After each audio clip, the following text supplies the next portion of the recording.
What's up, everybody? It is Friday the 13th.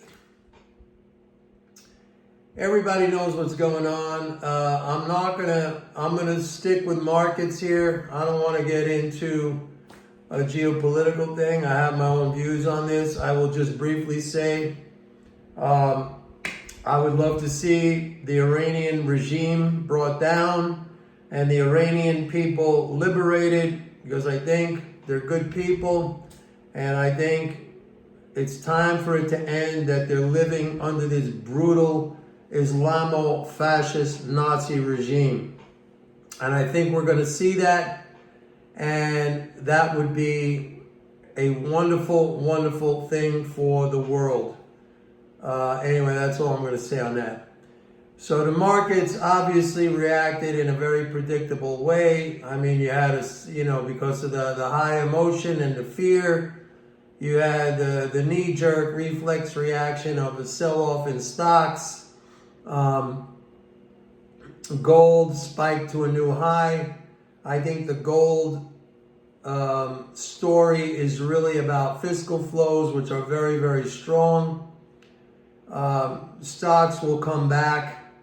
Oil spiked up but came off of its highs. And that's an interesting story right there, because oil infrastructure in Iran was not targeted by the IDF, the Israeli military. And I just saw tonight when I looked at commitments, CFTC commitments, and that only runs through last Tuesday.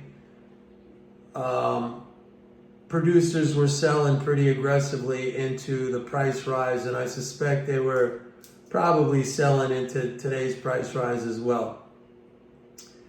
Like I said, I think the pullback in the stock market, I mean, it's totally understandable. You get something like this, which is highly stress inducing. There's no question about it. And you're going to get people selling stocks. All right, you're going to get a flight to safety, which right now, that's gold. By the way, I think Bitcoin, I didn't look at it. I looked at it early this morning. It was down to 103. That's a good buy level. And actually, I sent out an email to my subscribers earlier this week saying that once it got up to the 110 buy level, we saw selling up there the previous week, so that was going to pull back, and that's exactly what happened. But 103, I think that's, at least that's where I saw it this morning. That's a good buy level. One thing I want to talk about is the bond market. The bond market, it gave up its gains. That's been the pattern that we have seen, but this has not come from any messaging or comments from the Fed. This is just, it's kind of like the pattern. I mean, every time we get a rally, you get funds. They're short. They're big time short the bond market, and every time you get a rally, they sell it and they crush. They stop the rally.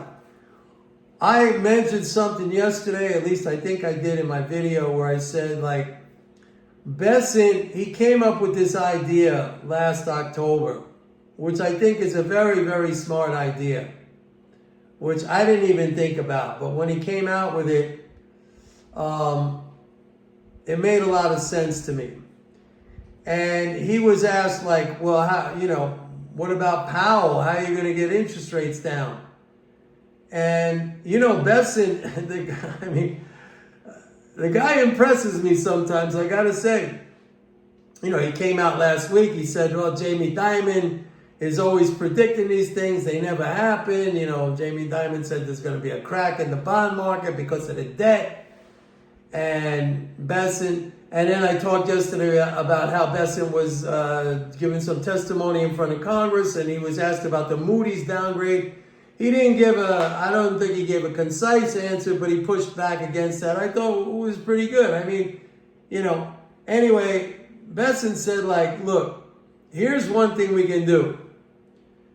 We create a shadow Fed. What do you mean by that? We nominate a guy. As soon as we're allowed to nominate somebody new, Trump nominates somebody new, And the market's going to start focusing on that guy's outlook and that guy's, policy inclinations, policy leanings.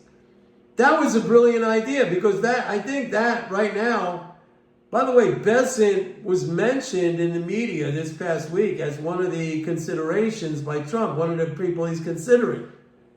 So, this idea, let's create a shadow Fed will circumvent Powell.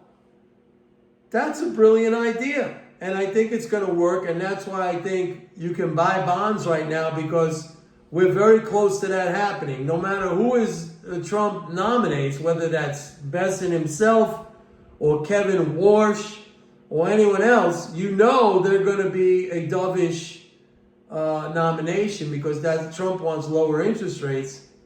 And the market is going to start to listen to that messaging, and it's going to start to reflect that in the curve. So this sell-off that we had today, I think they're finally going to trap these shorts. I really do. And I think Powell's influence is going to start to diminish. Look, I could be wrong about this, but I just think that Besant's idea was a brilliant idea, and I think it's going to have an impact. So I think bonds are good. The risk reward right there to me seems very, very good. The other thing I want to mention is the dollar. You had Paul Tudor Jones, the man with three names, again out. Remember, he was like all last year that inflation he said, I think I have the exact quote, not in front of me, but I wrote it down. Inflation is going to be as far as the eye can see. As far as we can see right now, every single inflation report is just not showing up. Okay? And there's been a rising amount, by the way, there's been a rising amount of criticism of Powell. People saying what I've been saying, dude, you keep saying the Fed is going to be data dependent, and you see this data, and you're saying the exact opposite. The data is going in your direction, and you keep warning about inflation. So Paul Tudor Jones was like, there's only one argument for the dollar, and that's bearish. So I didn't even really get into his rationale for that or the arguments that he put forth. When I hear somebody say something like that, especially this guy who really has no clue, he's rich and everything like that, but so's Dalio, okay? How many times have I told you guys, if you fade these guys, if you go against it, they made their money from management fees.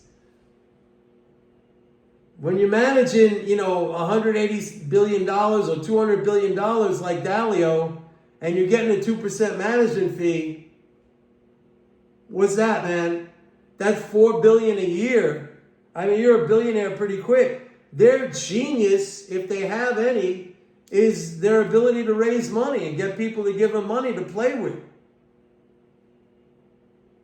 I used to manage money for Paul Tudor Jones back in the 80s. It's true. Anyway,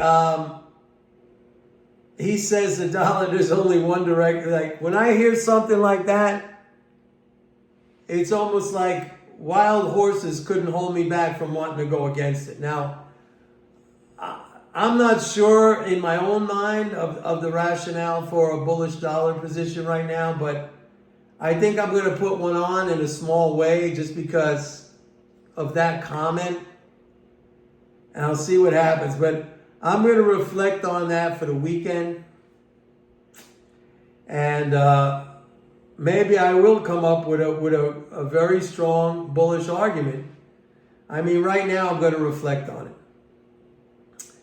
Anyway, that's about it, folks. We got to get through the weekend. There's going to be a lot of war stuff. The situation is very fluid right now. But the good guys are going to win.